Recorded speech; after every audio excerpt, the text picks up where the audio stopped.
So the time has come to do the 6-month review of the 2019 15-inch MacBook Pro.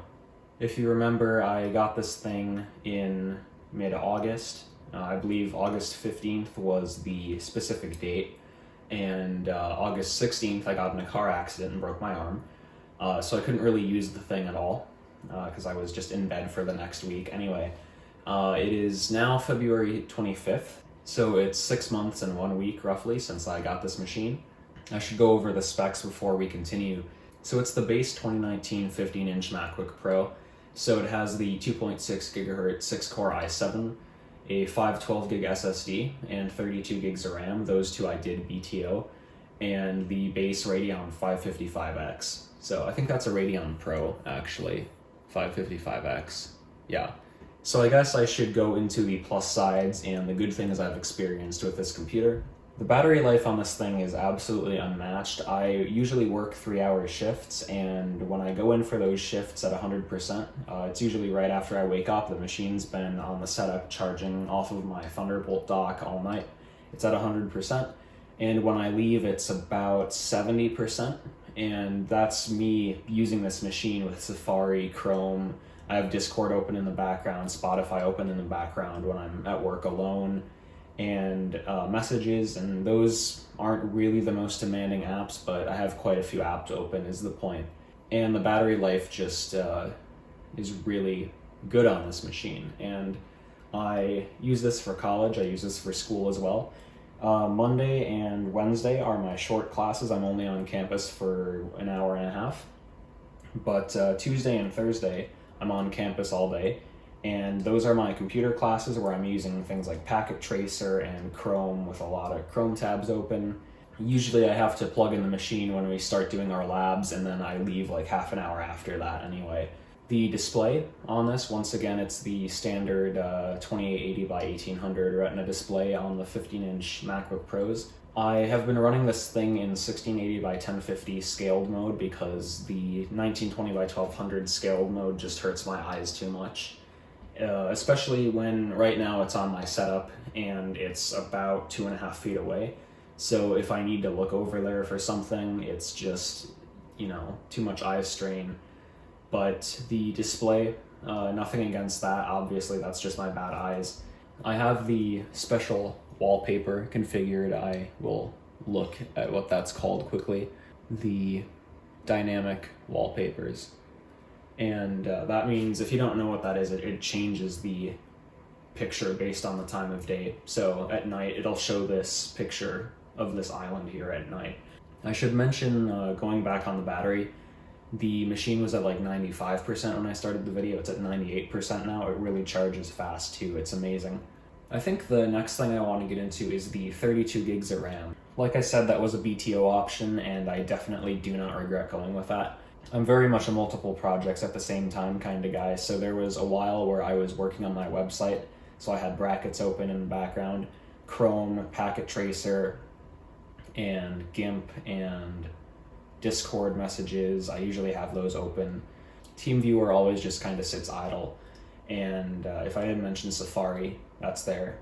Disk utility, screen sharing, I think. So I had a lot of things going on that I was working on, especially those couple of days. And I hit 28 gigs of RAM used on this machine. I'm proud to say it.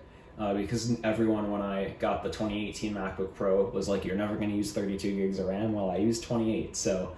and at that point, the system is going to start like compressing or whatever it does to not hit that RAM limit. So I do definitely not regret getting 32 gigs of RAM, and I don't see it at all as a limitation, even though I am starting to creep up, because usually I said I had 28 gigs of RAM used that one day. Usually I'm sitting at like 22 or 23. I've gotten to 24, and I think I have screenshots of the different kind of records I broke with that, and if I can find them, I'll include them.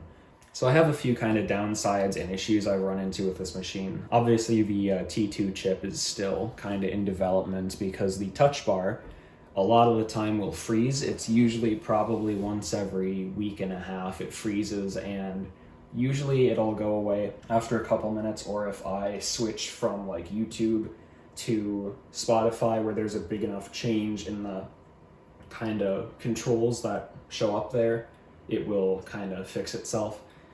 And that's kind of annoying if I, want to change the volume or whatever, which, I can just go up into the menu here and do that, or I can change it in the settings if it's like brightness or something.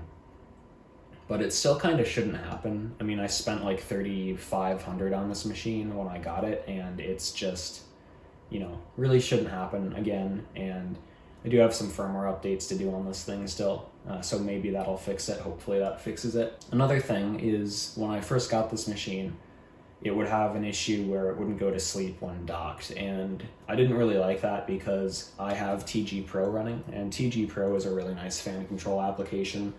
It allows you to do fan curves, and the fan curves don't have like 6 points. You can do as many as you want.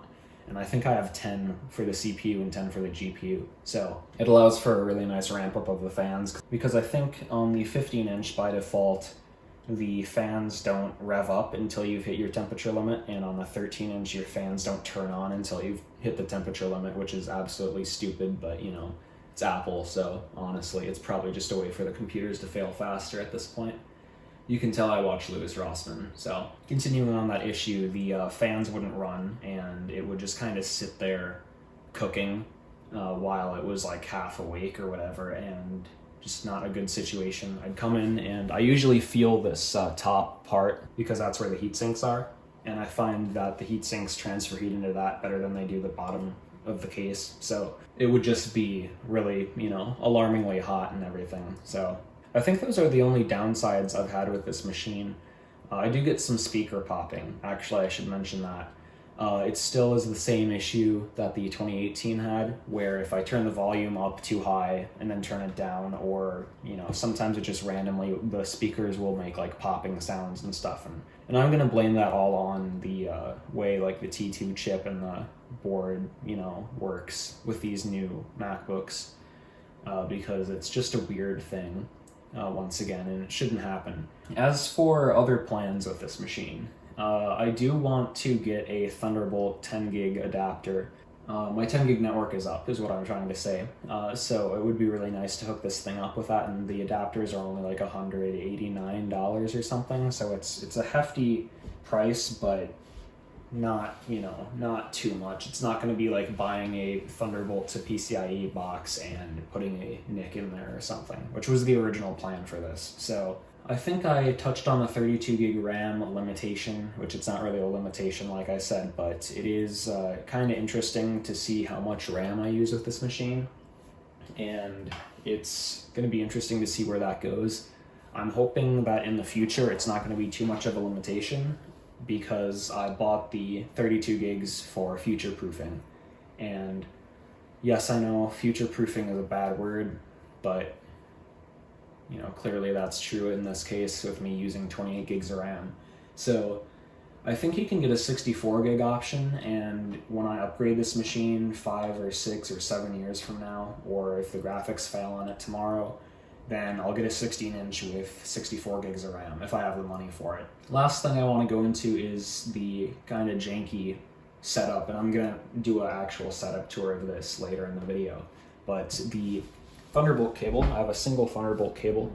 That's always been a dream of everyone's, is to have a single cable you plug in. My boss actually said it would be cool to put the computer down and have it dock automatically, but that's later in the future, I guess. So I have the one cable going, and technically I'm not supposed to be able to run dual displays. You can see my list of notes there. But I'm not supposed to be running dual displays off of this dock. I think it's supposed to pull the Thunderbolt signal off of the cable and put it out the mini display port. And then I have my main display hooked up using a Thunderbolt 2 DisplayPort adapter. So it's kind of an interesting setup, and a lot of the time when I plug it in, only this second monitor will show up, and then I have to unplug it and then wait and then plug it back in, and then it does it again, and then unplug it, plug it back in, and then all of them come up. So it's really kind of not the happiest about how I have that set up, but it works. And the MST or whatever it is with the DisplayPort daisy chaining doesn't work at all. and it never has worked on any computer for me, so I don't use that. And then the Thunderbolt dock also has this weird issue where I'm gonna pan the camera over here and sneak around the tripod. When I touch the cable for it, the dock just like stops working. So either that's a dock issue or a Thunderbolt cable issue, and I'm gonna try with a different cable, and if it is, then I'll probably RMA it, because it didn't actually occur to me that that could be a hardware issue. I just kind of thought it was sensitive to movement. I guess with that said, I'm gonna go into a small setup tour. I think that's necessary. And eventually, when I get my gaming computer fully going and my network fully going and everything, I'm gonna do another setup tour. It's been a few years. I think it's been since 2017 maybe. So maybe even spring 2016. Maybe it's been almost 4 years now since my last setup tour, but I'm definitely overdue for one. I guess we're gonna do part of that now. So the driving force behind this setup is my 2019 15-inch MacBook Pro. This drives 2 Dell displays, and I actually forgot the model number of those. These are Dell U24 15s, and they are 1920 by 1200. I bought these because they had the extra vertical real estate with the 1920 by 1200 16 by 10 aspect ratio. I'm really into having a lot of screen real estate, and with these, I get an extra however much that works out to on the bottom compared to a 16 by 9 1920 by 1080 monitor. So they're really nice so far. I bought them for $190 each, I think.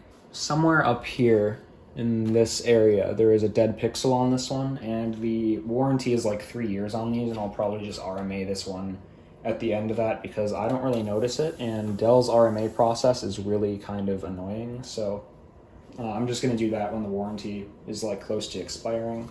They're nice monitors, the colors are great on them. I'm not really a monitor review kind of guy. They get the job done, is all I have to say. Moving on to the audio setup, I have 2 Yamaha HS50Ms, and these are plugged into a Focusrite Scarlett Solo. I unboxed this with the Mac Pro setup upgrades back in like 2017.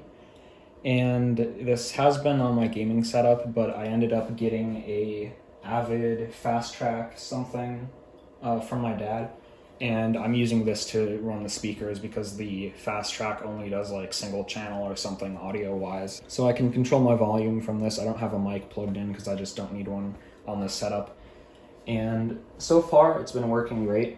Apparently these are reference speakers, so they're not supposed to sound the best, but they were free to me, so I just use them. And they actually are pretty good. They're about on par with the MacBook Pro speakers. They're better than really any headphones I've used.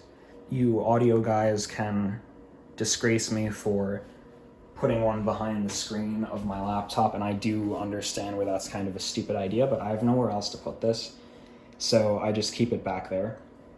And, I don't really notice a huge difference in the audio. Obviously it's probably blocking it from the screen, but it's fine. It gets the job done, like I said, and I'm not doing like music production on this setup yet, so.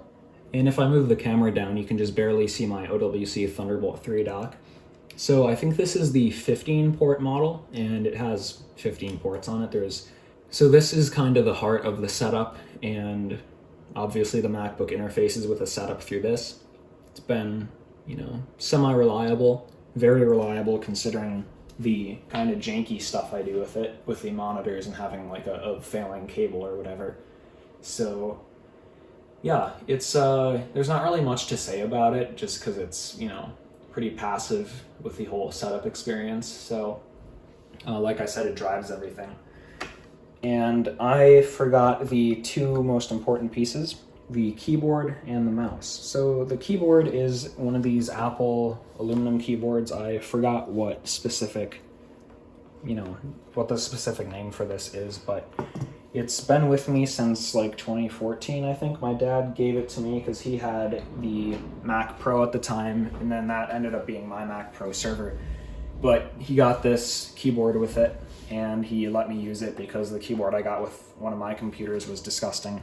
And it's been with me, like I said, since 2014, and I used that on an iMac setup, and it was great.